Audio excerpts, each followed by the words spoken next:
2026-yilda bozorlarda iPhone 8 Plus telefonlari sotilyaptimi? Sotilayotgan bo'lsa, narxlari necha pul va holatlari qanday? Hozir shu haqida sizlar bilan birgalikda gaplashamiz va telefonlarimiz holatini ko'rib chiqamiz. Video qiziq bo'lsa, oxirigacha tomosha qilishni tavsiya qilaman.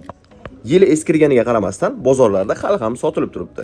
Sotilganda ham bozori eng chaqqon bo'lgan telefonlardan biri sifatida sotilyapti. Ushbu telefonlarimiz narxi o'rtacha $100 dan $120 gacha sotilyapti. Holatini ko'rishingiz mumkin. Hech qanday aybi nuqsoni yo'q. Ushbu apparatimiz ham bizda sotuvda.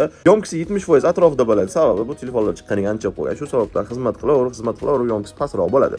Xotirasiga keladigan bo'lsak, asosiy 64 gigabaytlari sotuvda ko'proq bo'ladi. Batareyasi yetmaydi-ku, nima qilamiz desangiz, batareya almashtirish kerak bo'ladi. Ya'ni usilinli batareya qo'yiladi. Shu bilan telefoningiz yana yangiday bo'lib xizmat ko'rsataveradi. Batareyasi albatta xuddi shunaqasi ham o'zimizda bor.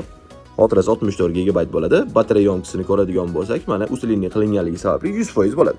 Buni ham holati ajoyib holatda saqlanib qolgan, ishlatib qo'yishga arziydi. Ushbu telefonlarimiz sotuvda $120 dan berib yuboriladi. Korobkalari ham bor, saqlanib qolgan korobkasi ham albatta.